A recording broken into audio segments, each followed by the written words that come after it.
Okay. Good morning, everyone. Welcome to the fourth in the series of proposal development workshops.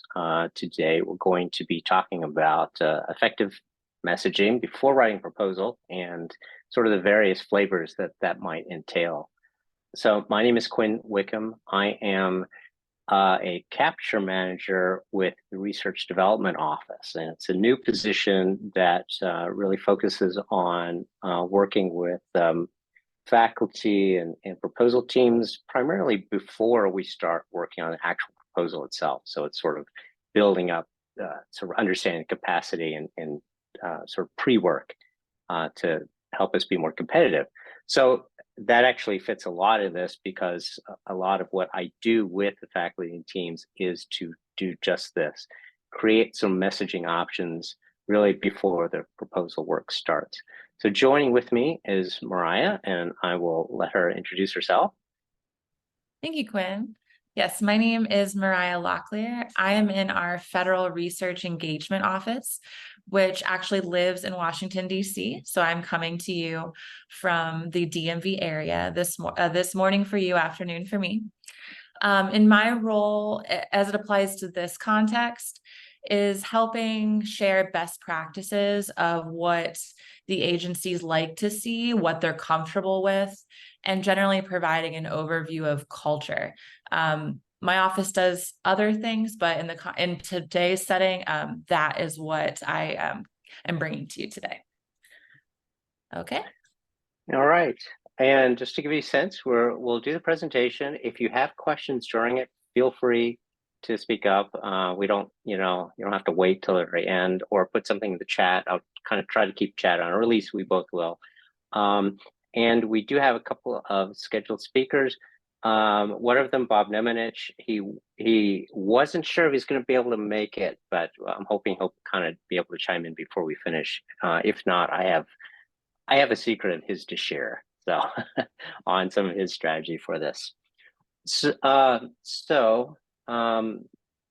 Our agenda for today, we'll just kind of walk through this. We're going to talk about sort of why you would want to think about messaging before writing proposals, who your target might be for these messages, some different techniques about how you could craft a message, and then some tools for thinking about your project, sort of so you can think about it more succinctly and get that information you need to create the message.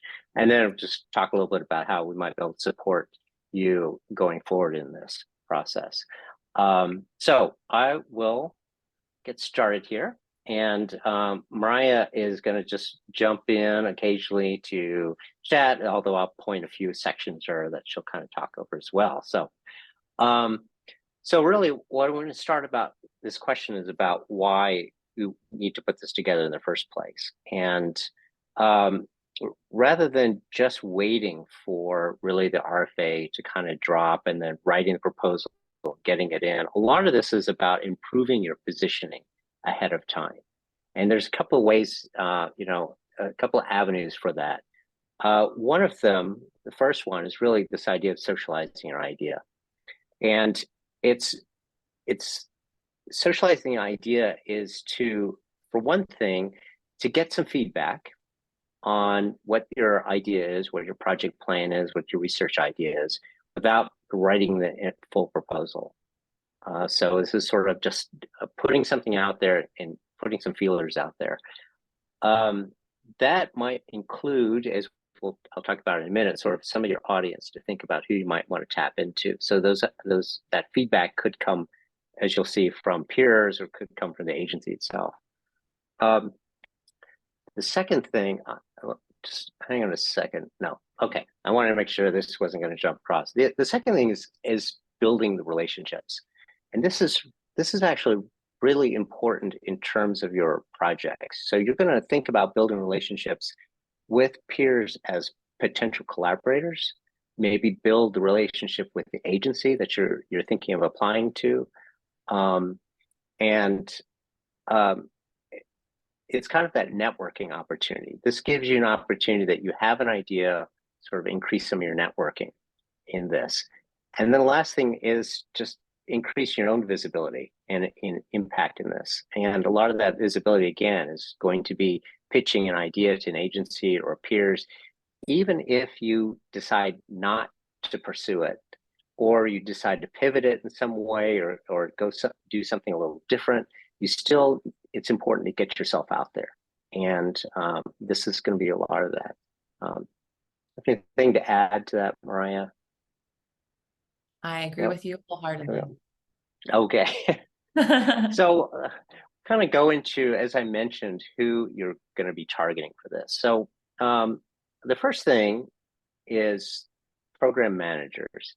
So if you've got an idea, you're going to want to start shopping it around to some of the different, you may have a very specific program manager or program officer that you're targeting for this. Or you may want something that you really can kind of advertise around and get a sense of who might be interested in this idea. And so that's a lot of what the sort of messaging that we're going to talk about can go towards. So it's kind of disseminating this idea and really importantly, determining if it's a fit within that particular program or division or whatever. Even if you're not sure, then this is where you should start, really, because you take an idea, you're not exactly sure if it fits within the division, you send it out to a program officer or division, and they'll give you some feedback in terms of, well, this is great, we'd love to see a proposal, or doesn't really fit here. But often program managers are really interested in helping you out, so they will suggest that it could be another division or another program within the agency, or they might just say it doesn't really fit our agency, and that tells you a lot. You really need to, think about it, craft it a little differently, go to a different source for that. So the other thing is leadership, and I'm going to point to Mariah to talk a little bit about what that looks like. Absolutely. So when Quinn was talking about us seeing program managers, the people that are involved in the day-to-day execution of competitions, right? Leadership is going to be 1 to 2 ladder rungs higher than that, ones that are more thinking strategically and goal-oriented over execution, over the tangible. So when you are interacting with them, this is an opportunity to share your vision of your field. In serving to shape their goals, which will result in funding opportunities aligned, which you will be poised to respond to well. These ones, it's a little more amorphous, but it's really a chance to achieve that impact when you see this is my priority and this agency said it's my priority too. You cannot be as technical with these people. They may be in your field, but the likelihood is going to be lower than it would be for a program manager. So you're thinking real visionary as opposed to technical with them. That sounded. And Mariah, you want to talk about the RFIs? Yes. As well?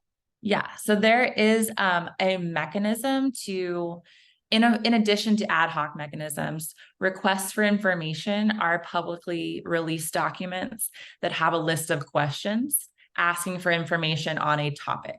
For example, sustainable aviation fuel supply chain. If you're interested in that, let me know. We're doing one right now.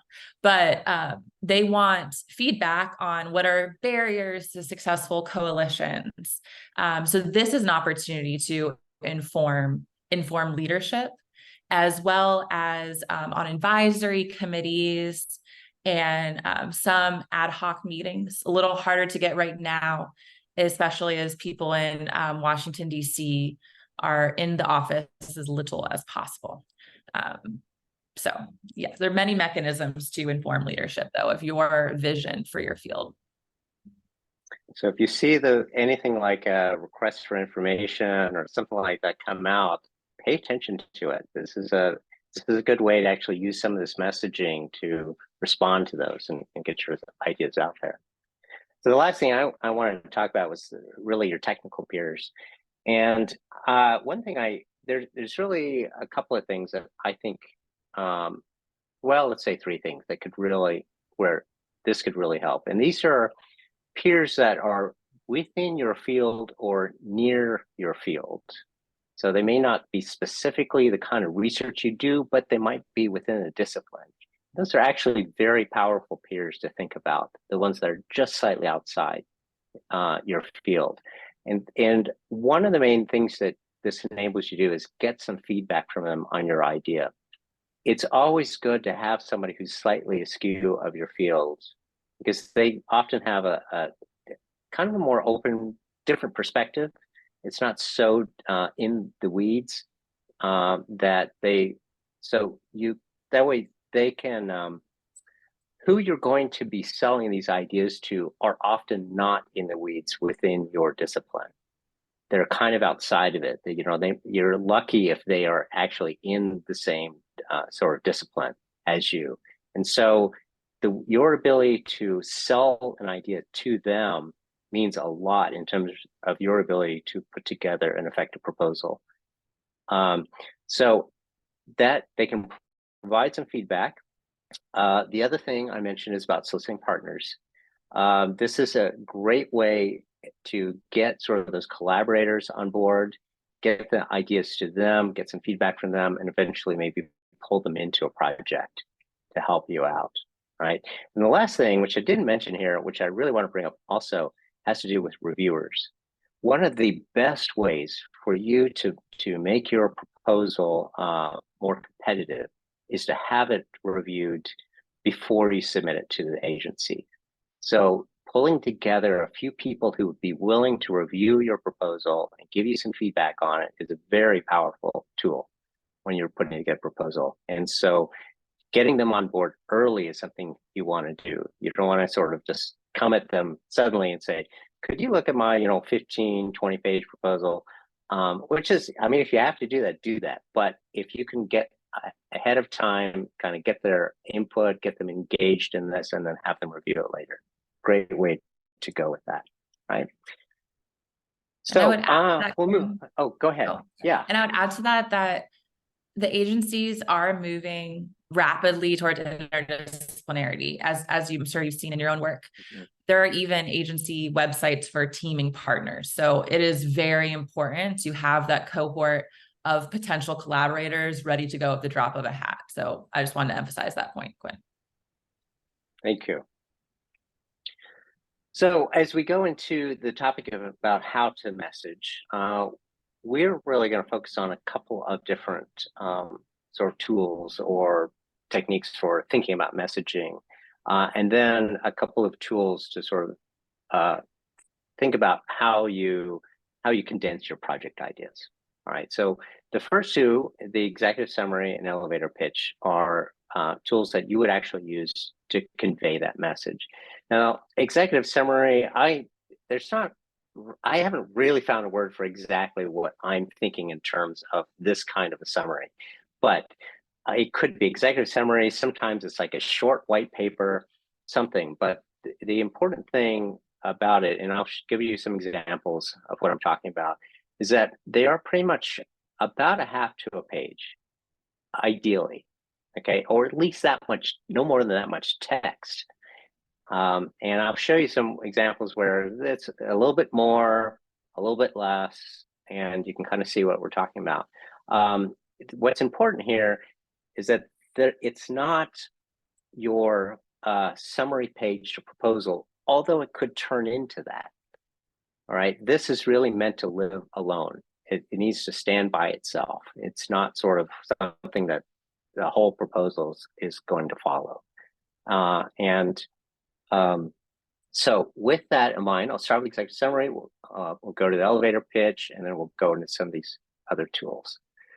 So the executive summary, some of the components we're looking for, start with putting the problem in context. You want to state the problem and you want to get it into context.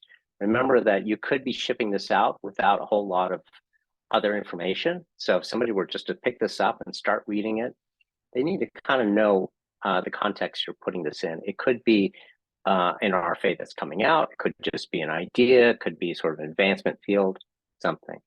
Summarize very briefly the background And an important part of this is one of the recommendations in there: avoid jargon. You don't always know who's going to end up needing to read this. And again, we want you to think broadly, not just somebody who is in the weeds in your field. So the more jargon you put in there, it's just going to be incomprehensible to people outside your field. You have to kind of keep it simple. And when I say summarize, this is not the time to explain things. All right. So you're going to explain how you're going to solve this problem, and then some expected outcomes. Now, the expected outcomes could be why it's important to who might be reading this. It could be that you're looking for partners specifically. So the executive summary may change depending on who you're kind of shipping this out to. So be sort of prepared to kind of reshuffle the words, rewrite a few things. But again, emphasize uniqueness and write for that particular audience, avoid jargon. Let me see. So what I'm going to do is stop sharing here, or a new share. Actually, I can do a new share. And I want to give you a couple examples here of some things that I've talked about.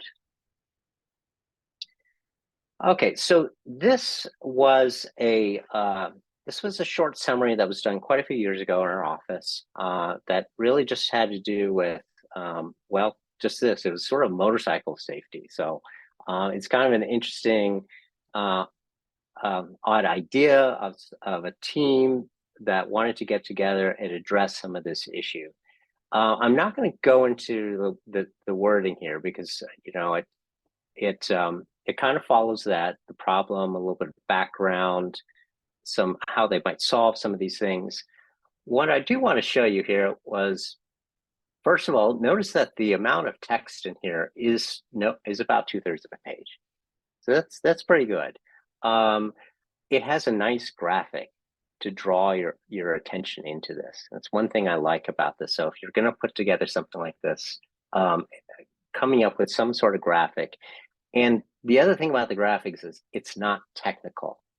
If you just grab a graphic from one of your publications and throw it in here, that's too technical. Keep it simple about sort of overall what the project's like.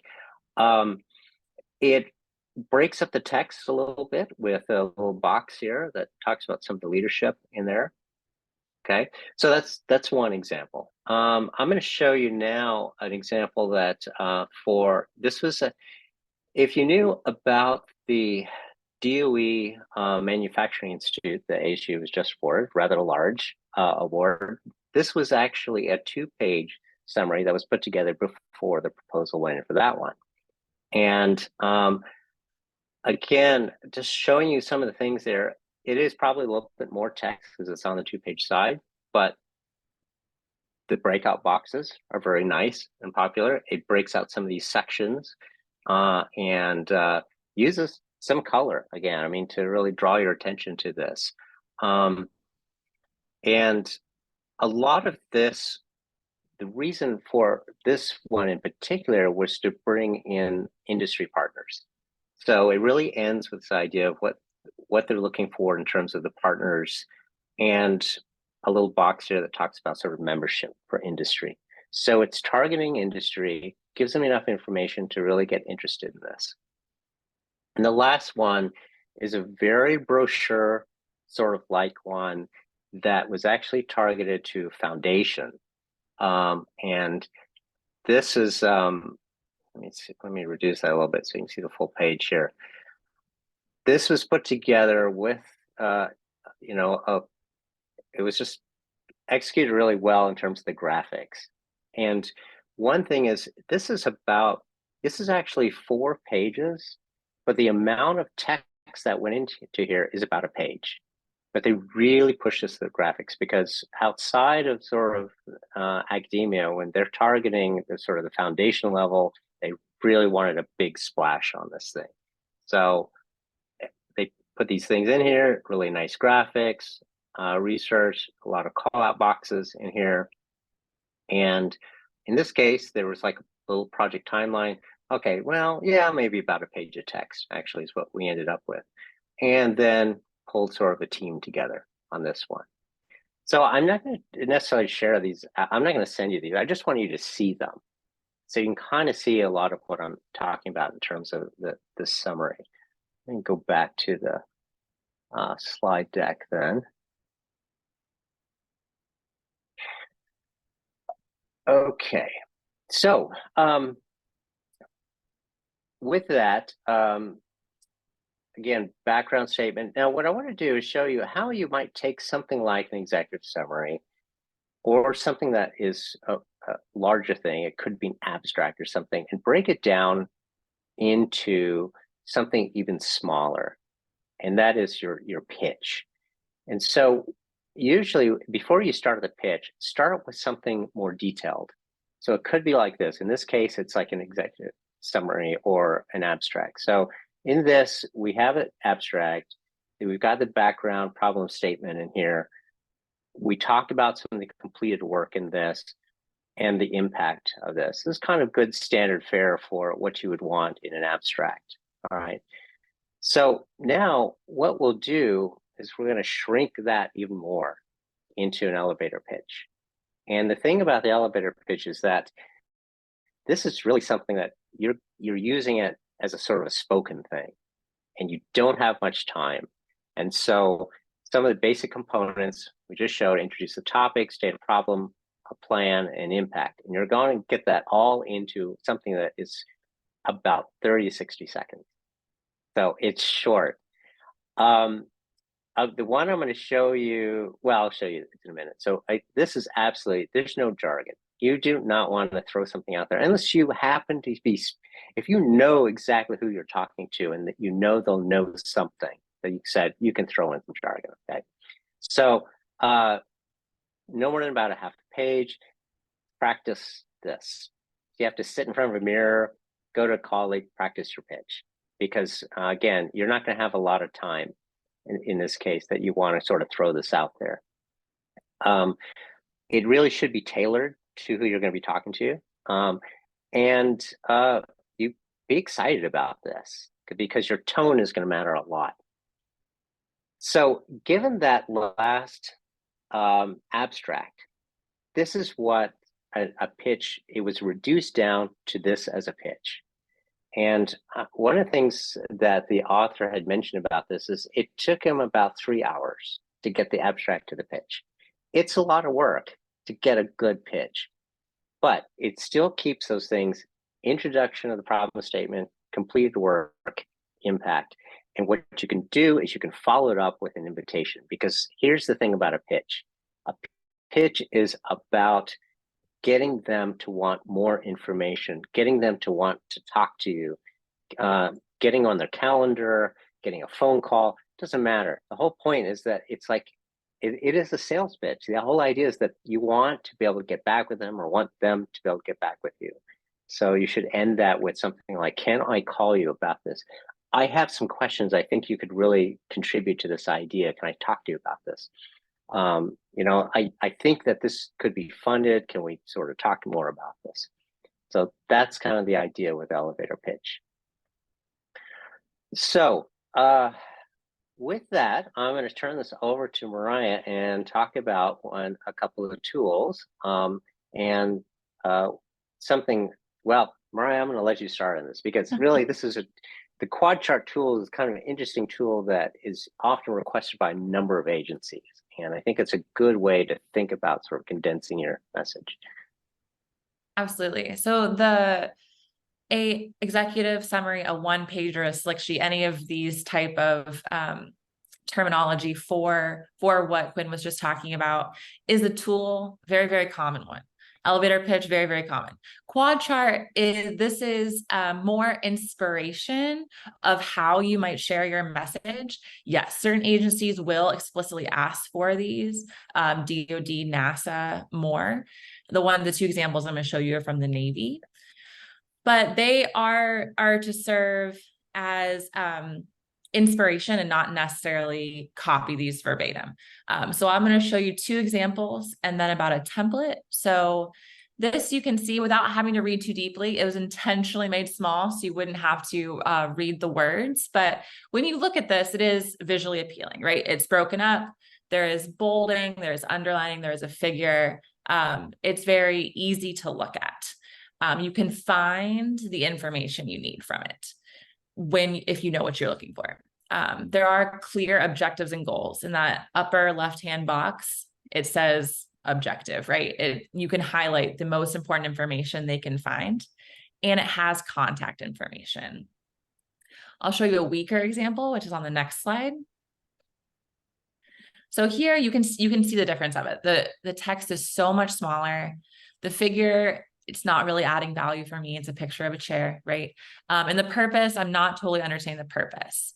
And while neither of these is correct or incorrect, I just wanted to kind of show you a little bit about what they could look like for you to use them.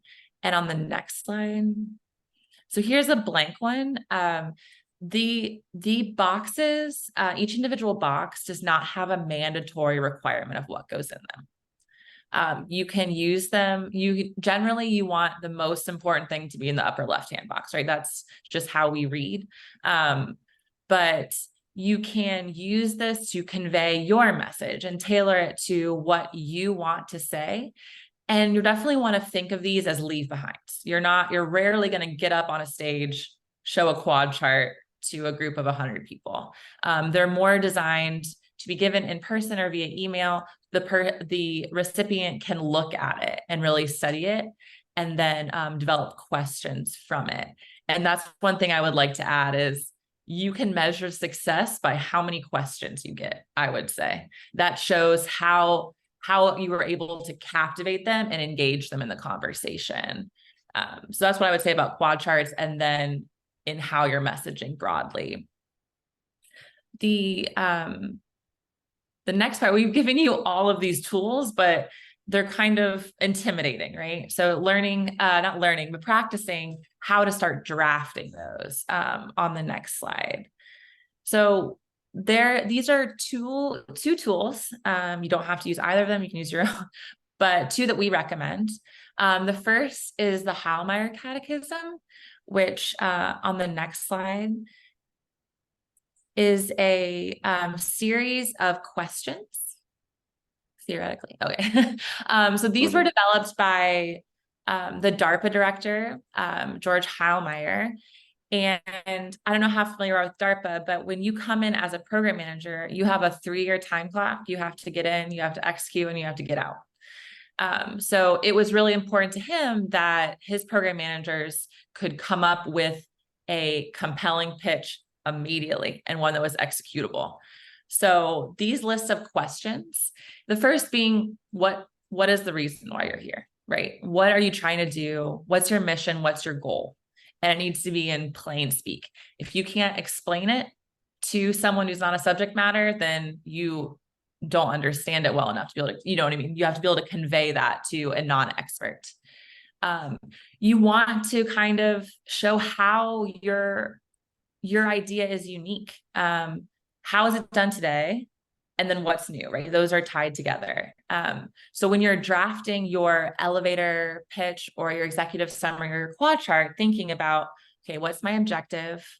What's making me stand out, and proving that I know enough of the background for to be considered an expert. Then you also want to know who your audience is. Is this a niche audience? Is it a broad audience? Neither one is correct, but being able to show the impact of your work is really important. I think that's generally what captivates people the most if you're excited about the future. Also risks and costs. So this is definitely tied into grant, into contract opportunities, but is very PM specific, right? They want to know how much is it going to take to fund all these projects this crazy program manager is coming up with. But it's good to think about for yourself and just, is this high risk, high reward? Because that will determine what agency you apply to, right? NSF is a little more risk averse, DARPA less risk averse. And then being able to provide a realistic cost estimate. Then the last two also tied together.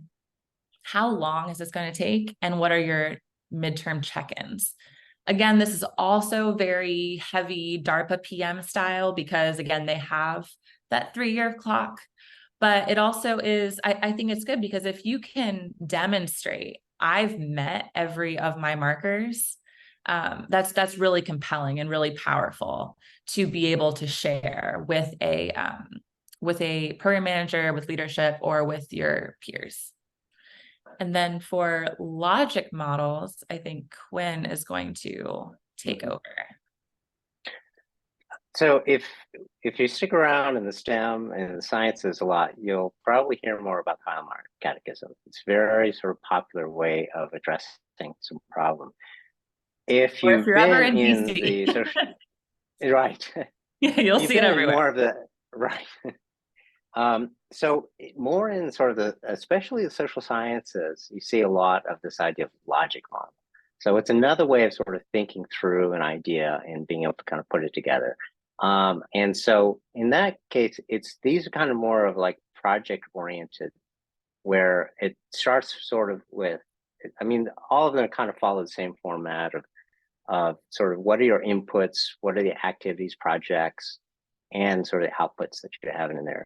So putting this together through when you're thinking about a project or something is also a really good way of laying out all those different things that you would want when you put into a summary or your own pitch.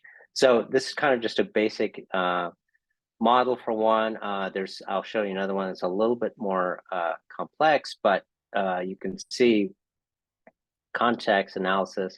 So probably the main thing you often see again are the inputs, activities, and outcomes in this. I really like these where they talk about impact, because you should always think about the impact that any of your projects have for when you're talking about these summaries. So here's another one that, it's kind of a nice template to think about putting some things in. But again, it's a tool, and sometimes you'll see it, use it. There are some agencies that will ask you to put a logic model into your proposal. I've seen this for example, USAID and some of the education projects, things like that. And I don't really have a lot more to really talk about. I just kind of want to show you that this is another tool that's out there. I think at this point, really what I wanted to do is just say that in terms of as you work on some of these distilling your message, that there are several of us that are happy to help you sort of review this and think through this with you. So myself out of the research development office, and actually you could probably just talk to any of our proposal managers as well if you know them. But I'm sort of putting myself out there. And then Mariah, you can talk about the FRIO and the people that are here. Yeah, absolutely. As I mentioned, FRIO lives in DC. We are a group of 3 people right now. And our job is really just to stay as plugged into the federal funders as we can. So we can provide surveys of what agencies are doing, what they're excited about, what they're not excited about, and tailor that to your research and research goals. We're also happy to give you feedback on any material, whether it be an elevator pitch or a one-pager. The attention spans in DC are very, very short. So we are happy to give you that flavor of this city. And then we also can talk to you about a culture, right? So there's, just as I mentioned, DoD likes quad charts, NASA likes quad charts, but other agencies it might just not be a mechanism they're as comfortable with. I am on the defense and energy side, but we do have Rachel Levinson in health, and then Ira Bennett in space and basic research, so NSF, mostly for there. And we are always reachable by Zoom, or if you're out here, you can come visit us in our beautiful building on 1800 I Street. So this was unscripted, but I want to bring up one other person who is on the call with us is Daniel. And maybe he can talk about sort of the audience he takes care of, and I have a feeling you would probably be also happy to help with some of this feedback. Hi, thanks, Quinn. Yes, so I'm the grant proposal editor in the Fulton Schools of Engineering. So I work with all the engineers at ASU. I would be happy to work on not just your grant proposals, but other kinds of documents as well. And I in fact frequently do. So if you're an engineer on this call and you'd like to work with someone to go over some of these documents, get a second pair of eyes, or just talk through your ideas, I'm also available. Great. Thank you, Daniel. I didn't want to miss that opportunity to pull you into this as well. So at this point, we're going to have some guests, and let me check something. Yeah, unfortunately, Bob Nemenich had something come up, and he said he would try to connect if he could, but I think he's not going to be able to do that. But I will tell you, I mentioned before, I want to give you a little sort of his secret sauce. Can we introduce Mickey real fast, Quinn? Yeah. Can we introduce Mickey? Yeah. Okay. Let's go ahead and introduce Mickey. Yeah. So Dr. Manzanito, who's I clearly constructed this presentation a little too quickly, but she is here. She just participated in the KE and DC program, which applications are live for right now. It's an opportunity for faculty to come to the city and meet with their program managers, and also comes with a course portion where learning general operating procedures. So she had very successful meetings in DC, and she will be here to get a little bit about her experience and answer questions. We were supposed to have two wonderful faculty members, but Quinn will spill his secrets. Yeah, so what I'll do is I'll just want to mention sort of what Bob Nemenich, what he does in terms of when he's mentoring other faculty on sort of really proposal writing and messaging. And it's this really simple thing that he throws out there, just so you can think about it. He thinks of it as his 3 C's. And so there are 3 things that he says, if you start with this as an idea, you can really work towards being successful in developing an idea. The first thing his first C is it creative? Is this a really creative idea? And that's something, it's really discipline specific. You have to think about whether it's something new, novel, innovative. The other C that he talks about is compelling. And when he's thinking about compelling, he's really thinking about the audience and the agency. Is this something that they would really be interested in? So creative and compelling. And the last thing he thinks about that he says is often a sort of winning thing is this collaborative? And as much as we may work on our own projects, everything should in some way be collaborative. And that's the other thing he pushes. So creative, compelling, and collaborative. That's his secret. So with that, I want to kind of turn this over to Mickey to maybe answer these questions and sort of be open for a conversation. Sure. Hi, everyone. Can you hear me just fine? My audio is good? Okay, perfect. Yes. I just wanted to give you guys like some sort of caveat that the space that I'm working in is particularly human AI systems, and I'm actually an assistant professor of statistics over at the West Campus. But my work in the past 5 years has been primarily focused on studying human AI interaction structures. And so the particular federal agencies that I've been targeting are both the Homeland Security and the Department of Defense. And the KNDC program really helped me kind of like think through what my value add is. And so that's primarily what I thought about before meeting with the different program managers at this different agency. And so how do you want this to proceed, Mariah? Do you want me to share some of the plot charts I prepared, or? I think just responding to these questions, a little about your experience, how the meetings went, like with NIST, for example. Okay. So if you guys have any questions, feel free to ask, and I can share with you my experience in dealing with the DoD and also with other federal agencies as well. So, yeah, did you want to describe the experience you had at NIST, and maybe what you feel that was really strong and maybe things reflecting that you wish you had done?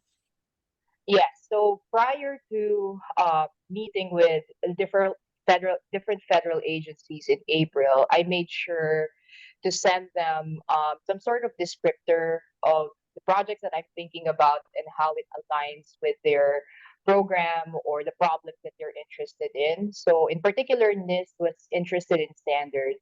And so I had to make sure that when I talked to them, I knew exactly um, how my research fits into their mission and their mandate. So because these are all mission-based agencies, and even within the DoD, their missions change from like uh, department to department, from unit to unit. And so with NIST, because their particular focus is on standards, so when I met with them, I had to be, very careful about saying that the end goal or the outcome of this project is to develop standardized methodologies, for example, testing and evaluating human AI systems. And prior to meeting with them, I did send them like a very brief project description. So I had two different types of descriptions. A high level one that basically showcases my capabilities and my team's capabilities. And then a more detailed and specific one that's specifically tailored for an agency. Let's say that I met with the U.S. Army as well, and then I met with NIST, and I met with the National Geospatial Intelligence Agency. So I had three different types of presentations, and can maybe show you real quick. Can somebody enable screen sharing so I can? I think you can just Oh, okay. is it? That's Yeah, right. Because I can somebody. stop this. Yeah. Okay. Let me show you some of the documents that I sent. So I like using infographics because, like Mariah mentioned, the DC has a very short attention span, and I've done like very interdisciplinary work with different laboratories, and so I had to kind of showcase what have we done and what our capabilities are. And so I created this kind of like, this is like a cause and effect diagram, but what really it is these are the projects that we've dabbled in or we've published in, and these are the ongoing ones, and these are our specific capabilities. We have statistical capabilities, we have computer science capabilities, and so on and so forth.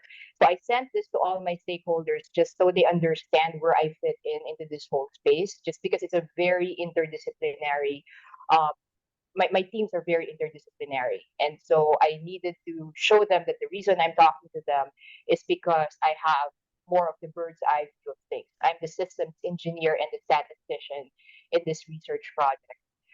Um, Another example, more specific one that I just pitched to some stakeholders within the U.S. Army, the Development Capabilities Command, is this project that I'm hoping to get it funded during. Actually, this is for my sabbatical year, but I need some funding in order to make this happen. I like using infographics, and I've had very very good reception as far as they like things like this because they don't have time to read, and if they wanted a more detailed proposal they will ask for it. So this is kind of one method that I use is using just like a standard like infographic maker, and then just stating what is this project about, what's our vision here, what is it set out to accomplish, and how much it's gonna cost. I think the cost part I put X $1,000 here because I didn't want to disclose like how much money we're asking. But also, like Mariah and Kewan said, the success criteria and how you're going to be mitigating the risk eventually.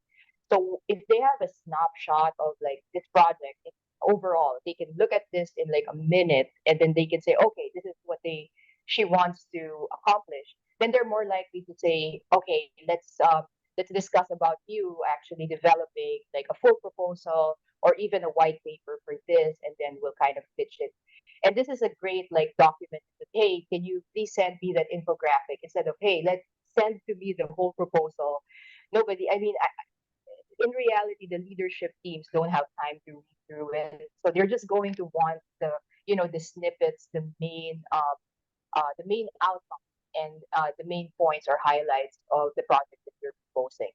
So that's my experience with just the federal agencies that I work with. Now, again, like Mariah said, it differs from agency to agency, but at least the ones that I've talked to, they appreciate things like this to make it simple for them and to make the outcome as clear as possible. Thank you. That was wonderful. I love that. I love the infographics. I think that's a great thing. And I can see, I mean, I also see where it is kind of, you have to think about how receptive the audience is going to be, but it is a great way to get an idea and sort of get them excited about something. Yes. And I love doing these kinds of things because it forces you to think creatively about your project or your problem, and it gets you away from that space of being super technical that that only you and the people who are familiar with the technical details can understand. So I try not to introduce any jargons. I try to align with the language that they have. So since here I'm working with a chemical and biological center, so I have to make sure that I speak or I write things in their language. So it actually is very it's a very creative process. That's one thing I notice about this, and I like it. I like doing it. Oh, that's great. Thank you so much.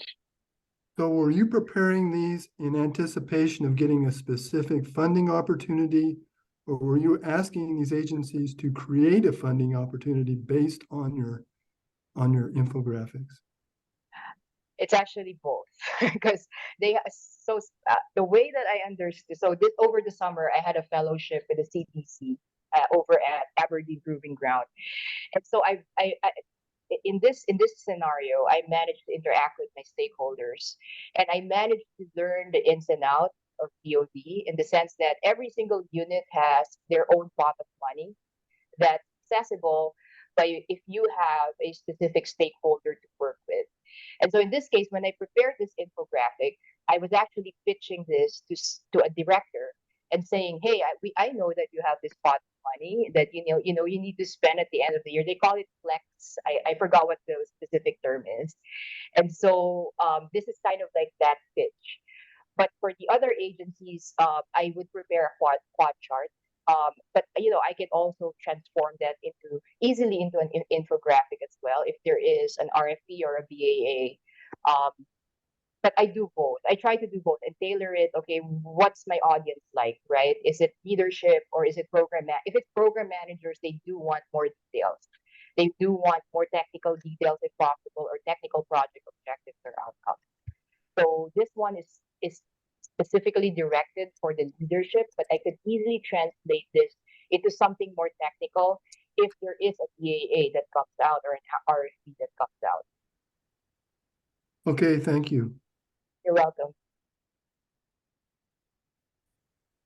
That was a great question. What else? Do we have other sort of questions, or somebody want to share something, or?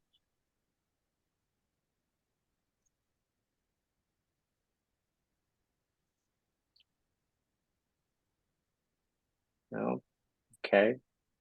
Well, I am happy to give people back some time at the end here.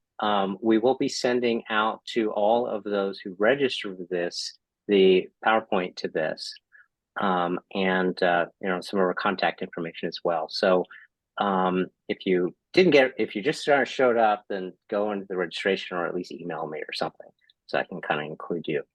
And other than that, we have, let's see, we have more of these PDW sessions coming up out of the Research Development Office. So keep that in mind. And let's see, is there anything else, Mariah, we want to add? No, thank you all for coming. This is really important to both of us. So we're happy to support you in any way that you would need. Absolutely. All right.